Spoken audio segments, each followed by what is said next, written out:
How's it going, everyone? This is your Astrology Horoscope for Thursday, July 4th, 2024. I'm astrologer Alex Skyles, and welcome to the Moonbase. Hope you guys are doing great. Happy 4th of July for everybody in America, off work, spending time at home with your family, doing cool stuff, whatever you do. It's all about family, really, on the 4th of July. It's like, we celebrate America, cool, but, all of my memories of 4th of July are being around family, swimming, barbecue, feeling like you are in that space of warmth and comfort. Definitely growing up in the Midwest, 4th of July in the Midwest was a lot of fun. So it is that familiar, nostalgic kind of Cancerian energy coming through,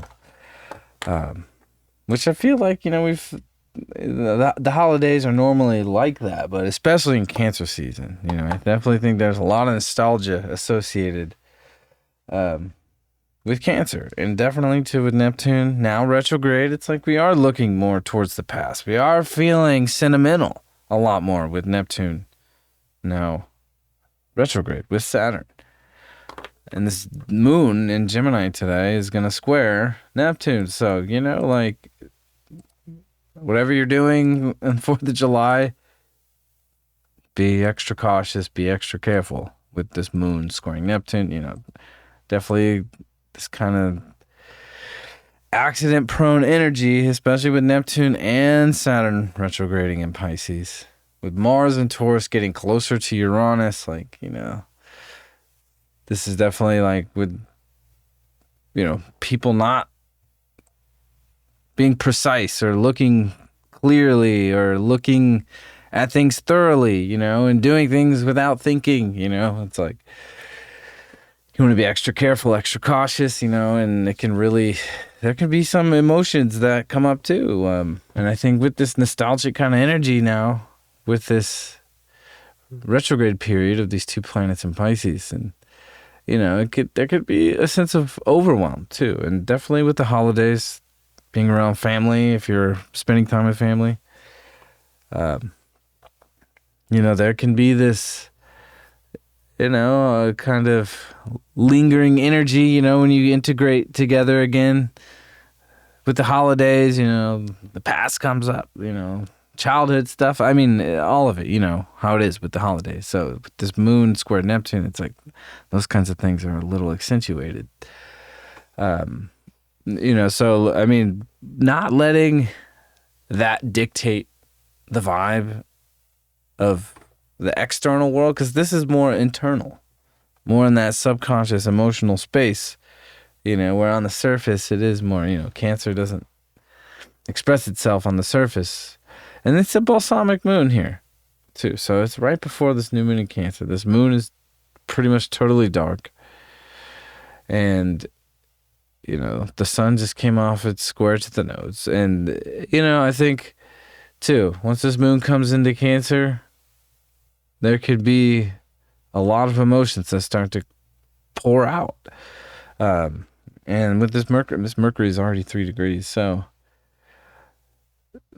being able to be vulnerable. I think with this 4th of July too, there can be a lot of uncomfortable emotions that come up, a lot of feelings that are hard to keep suppressed.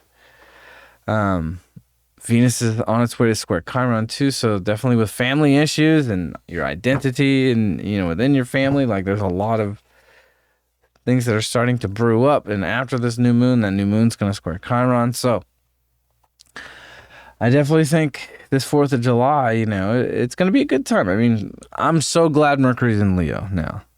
Over these past few days with Mercury in Leo, I'm definitely starting to feel the energy be more lively and more intense and more fun. Man, Mercury in Cancer is just like, I never really realized it. I really felt Mercury in Cancer. I'm Mercury in Aries, so right at the last degree, of course, it's squaring my Mercury. So it's more internal. Now this Mercury wants to externalize itself. It wants to express its mind and its thoughts, outwardly.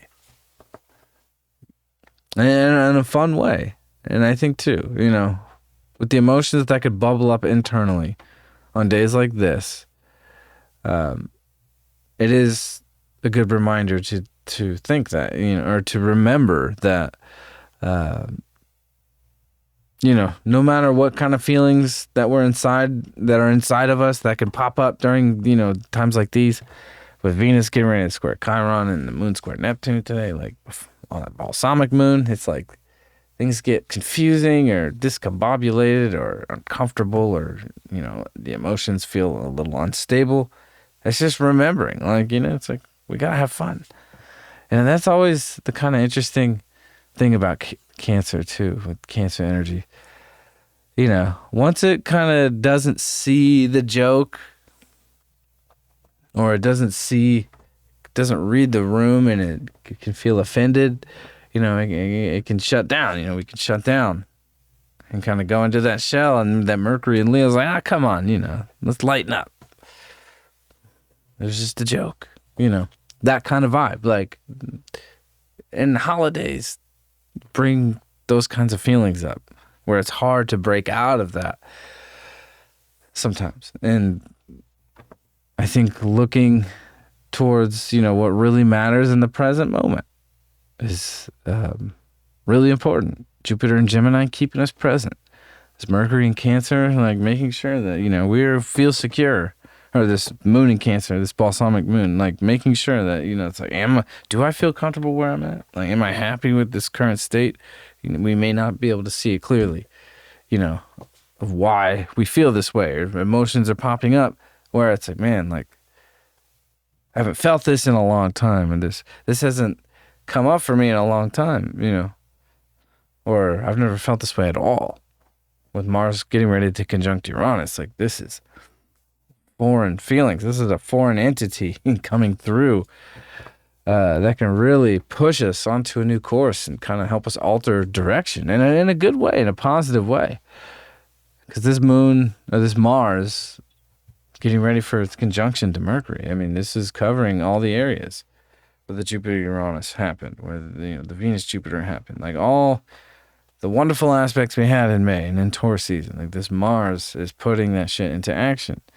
And with this new moon, we're about to enter into a new cycle then we got the second full moon in Capricorn 15 days later here in the next 2 weeks. So, it is this cycle of, the structure, the endings of old structures that crumbled and came down during Pluto and Capricorn, and how we're going to,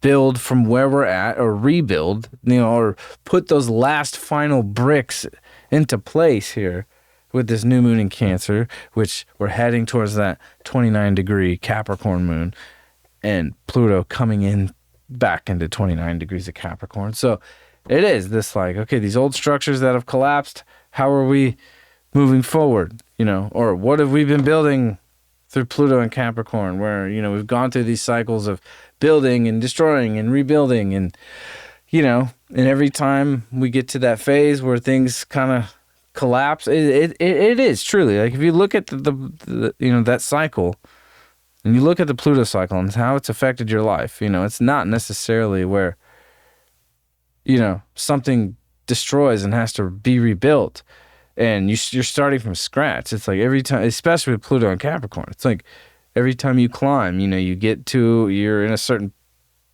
phase of building and constructing and, moving forward and moving up the mountain. And then, you go through that Pluto moment where things, alter its course from some cataclysmic event or some extreme change that had to happen.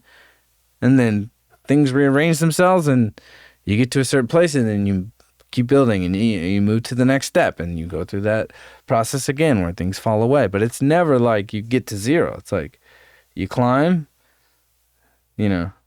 things collapse, and then you climb higher, and then things collapse, and then you climb higher. That's kind of what I've experienced with Pluto and Capricorn. And so it is like these final bricks with this new moon that we're heading into with Cancer, this new moon in Cancer.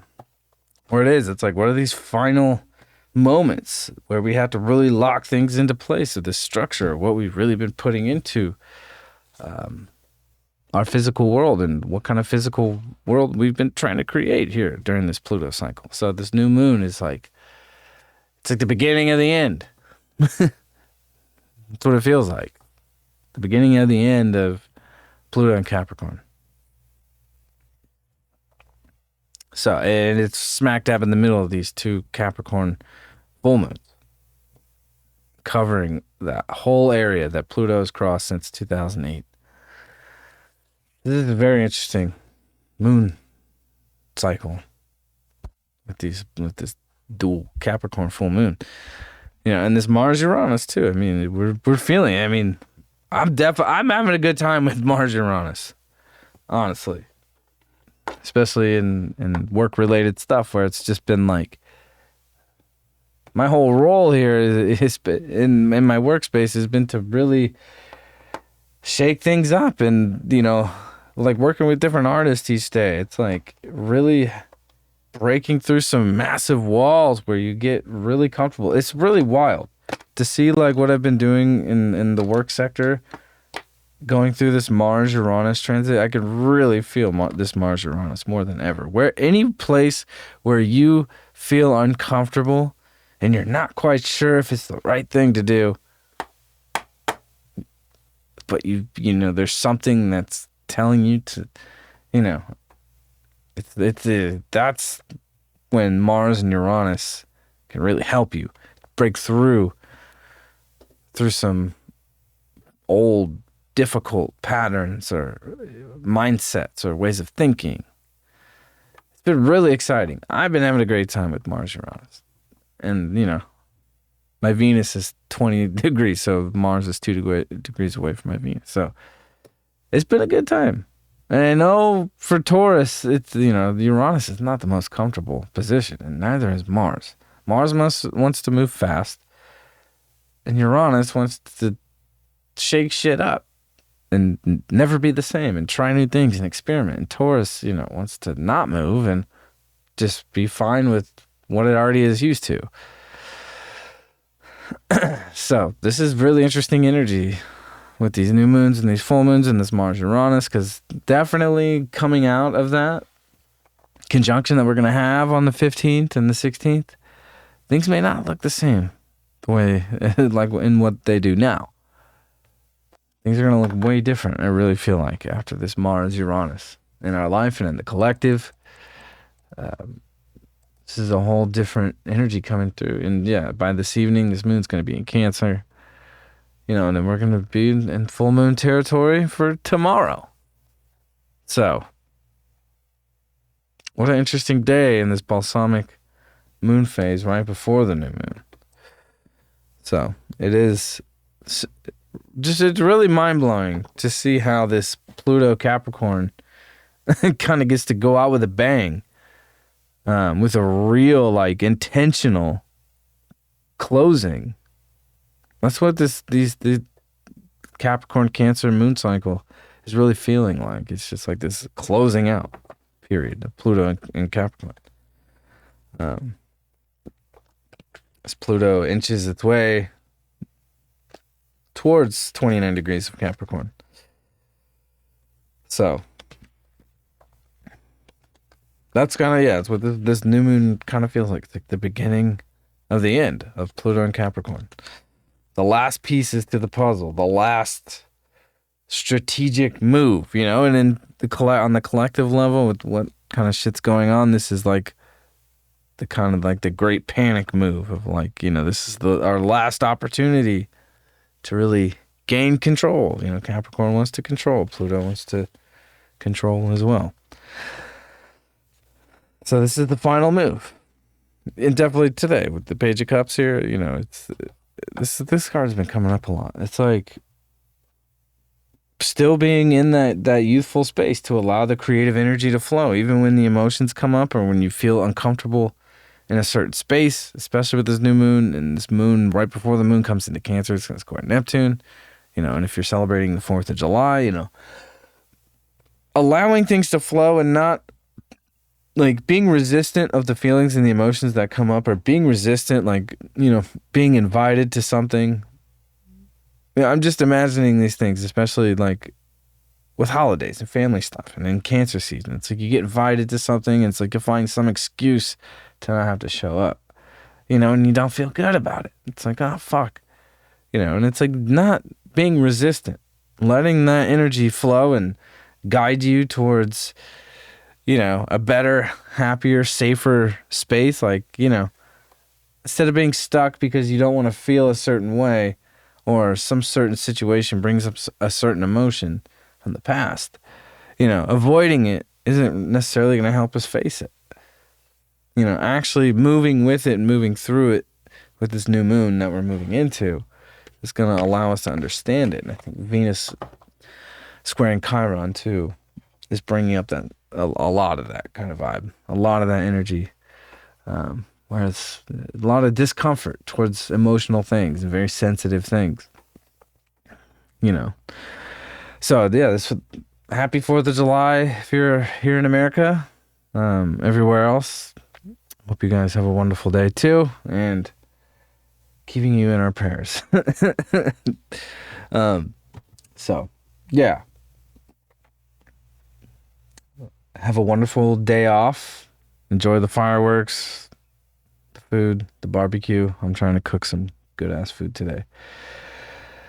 So I will end that there, and I will see you all on Friday. Have a good day. Peace out.